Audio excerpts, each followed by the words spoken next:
Hello, beautiful people. How are you going? My name is Philippa Bled, and I am co-founder of the award-winning health practice, Chris and Philly Functional Medicine. We are super passionate and famous for ending body burnout, especially in high-achieving parents out there struggling with energy, mood, and gut issues. And today I wanted to my video is all about how you can become a more present and loving parent using functional medicine. So both my husband and I, and Chris and I, have struggled with our own burnout stories, burning the candles at both ends, working hard, struggling parenthood as well. And let me just tell you that it did not end up very pretty. But the ending now is much more beautiful. So what we find is that we are definitely not alone. So many hardworking parents out there are burning the candle at both ends. And when you do that, you start developing some very, what we call body burnout physical symptoms. That often looks like fatigue, anxiousness, achiness, headaches, brain fog, even gut issues, skin issues, immunity issues. All of these are pretty strong signs that your body is in a state of burnout, like literally your body systems are burning out. Other signs might be that you just don't feel like your old self, or like you're bouncing back from late nights or intense exercise or doing long work hours. You're finding that your body just can't handle so much as much stress as what it used to. And the thing is, that is exactly why you start developing body burnout, because your body can only handle so much stress before it starts breaking down. If this is you, if you feel like I'm talking to you, you have probably, visited a GP. They might have run some blood tests. They might have, looked at all your bloods and they're like, oh, everything looks fine. You might have had like a little bit of low iron or vitamin B12 or D, whatever it is. But, you were just kind of like brushed off as just take a supplement. Probably didn't work very well for you. Or you might have appointed Dr. Google to diagnose your symptoms, and this probably has caused more confusion. And frankly, it might have scared you, because doesn't every symptom point towards cancer? You're probably at the stage now thinking, what the hell is even wrong with me? So I want to share a story with you about my own body breakdown moment, because I was 100% there and I was 100% confused, just like you probably were too. Looking back at my teens and 20s, I definitely had some lingering health issues, but it wasn't until I started having babies, while also juggling study. I was doing a PhD at the time and also a business, that those lingering, very subtle health issues really flared up. So our first baby, Poppy, beautiful little baby, but it was a very traumatic birth. It was a 3-day labor. I think I was pushing for 3 hours. It was all sorts of interventions trying to get her out, minus an emergency C-section. But in the end, forceps ripped me open in all and many ways. And there was actually a lot of damage done to the nerves in my bladder, to the point where I literally could not pee. Like, I had no sensation to urinate, even though my bladder got really full. And I literally could not push the wee out. So for 4 months after having Poppy, I had to have an internal catheter in. And that was fun.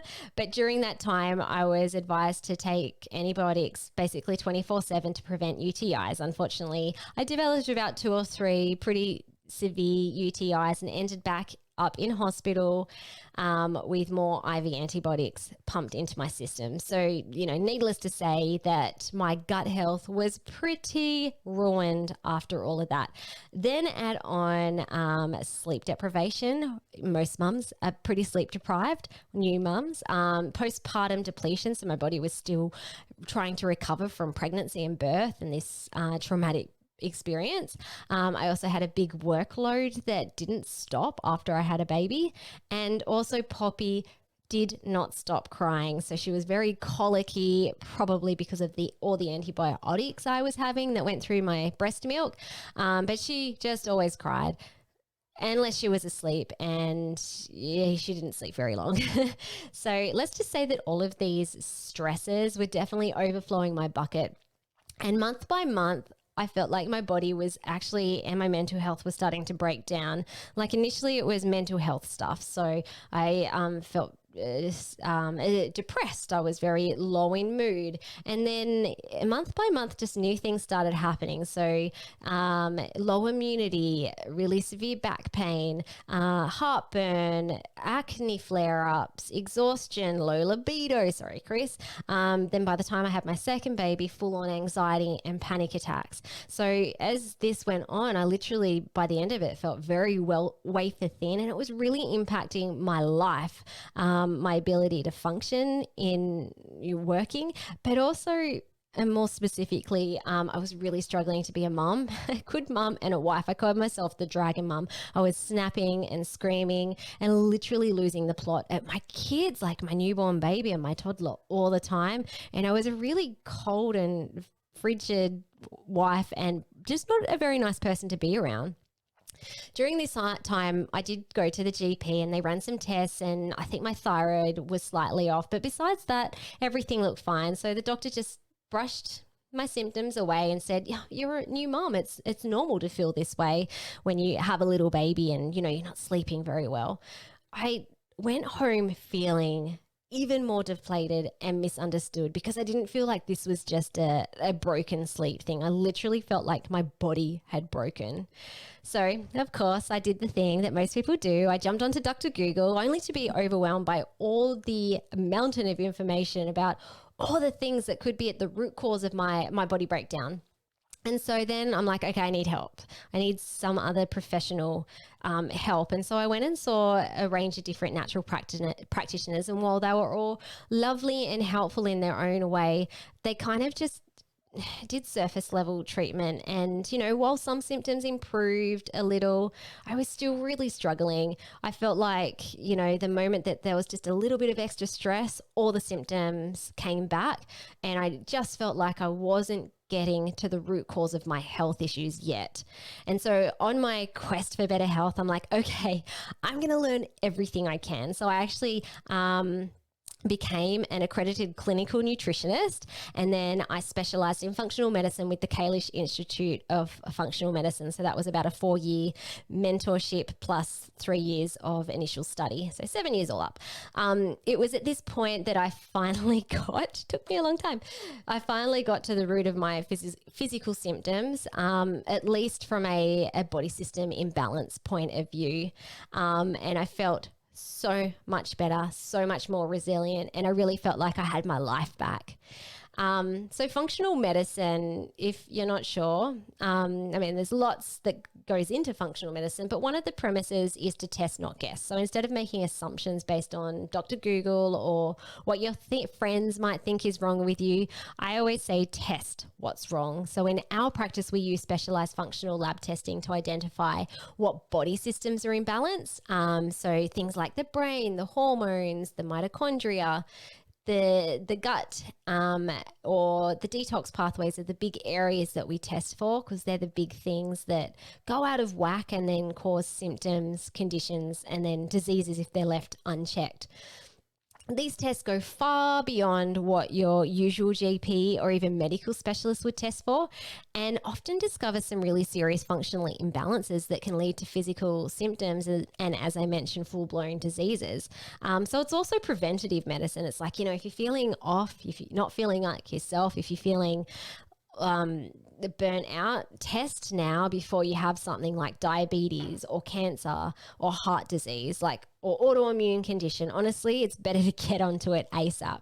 When I did my own testing, I discovered I had pathogens like H. pylori and parasites and candida in my gut.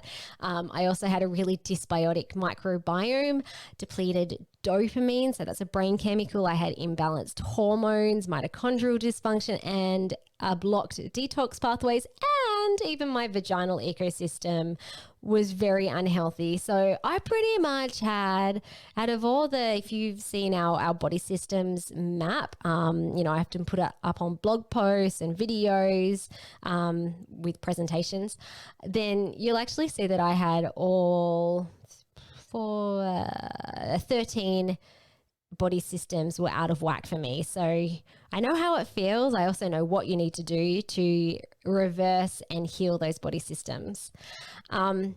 So there's actually plenty of research to tell us that imbalances such as these can result in burnout symptoms such as fatigue, high stress, overwhelm, not being able to respond to stress properly, digestive issues, anxiety, depression, chronic pain, and low immunity. So once I had identified the imbalances in my body systems, I then had to treat these imbalances. So this included things like killing off nasty stuff like microbial pathogens or getting rid of toxins, and also to kickstart the good stuff like my hormones and my neurotransmitters, and you restore nutritional deficiencies. And what I found was with a combo of therapeutic nutritionals as well as deep diving into healing my mind, behavioral patterns, and environment, all of which cause body burnout in the first place, that's where the magic actually happened. That's where I was able to finally get to the root and to get symptomatic improvement. So the thing is, I don't know if you've heard of Maslow's hierarchy of needs model. Go Google it if you haven't. It will show up in Google. But this model actually argues that you can't be the human being that you want to be. So if we're talking about parents, for example, you can't be the present, loving, kind mother or, successful business owner or successful career woman without having your physiological and health needs met first. It's really, really hard to achieve everything you want to achieve in your relationships and in your life without having good health. Maslow's model argues that needs lower down in the hierarchy. So one of the first ones is having good health must be satisfied first before an individual can attend to needs higher up.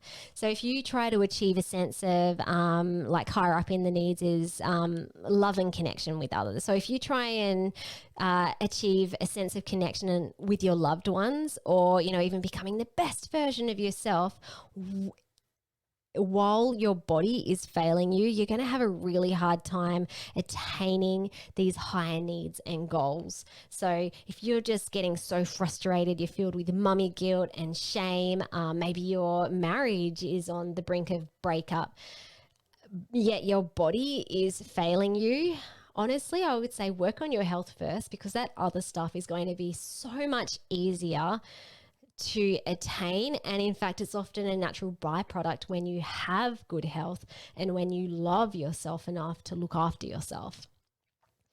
So while we always suggest to test, not guess, what is going on inside your body, and for us, we use specialized lab testing, I do want to leave you with some self-tests. I'll put this underneath the video, some links, but some self-tests that you can actually do at home to gain a better understanding as to, if there's any potential imbalances in your body that might be leading to symptoms that you're having. So some of these tests are tests that we do with our own clients in our functional medicine practice, in addition to the lab testing. And I'd really love to gift them to you. They're super simple to perform. So one is vagal toning. So the vagus nerve runs from your brain down to your digestive tract. If that is out of function, and really it's a super easy test by looking at your uvula in your mouth. So if that's acting dysfunctionally, then you've got some vagal nerve issues. The second test, and you can click it on the link, is it'll take you to another YouTube video that we created all about hiatal hernia. So that's where your stomach pops up into your esophagus, and it can cause things like gut issues, anxiety, heart palpitations, and also breathing issues. It is incredibly common. In fact, the stat is around 85% will have some sort of hiatal hernia syndrome sometime in their life. So I'll put the link to that video also that you can do in your own time.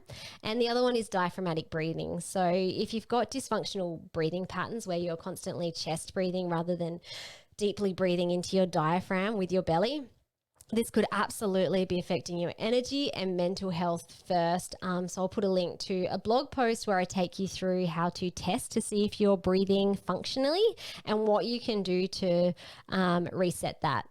So anyway, have fun with those. And if you want to understand at a deeper level the types of tests that we or the things that we test and treat for in terms of body system imbalances, I think you'll really love our 10-part hormonal and gut burnout mini course. So I'll pop that link below too. Anyway, let me know how you go. I'd love to, hear back in terms of if you did any of those self-tests and what you discovered about your body. All right, see ya.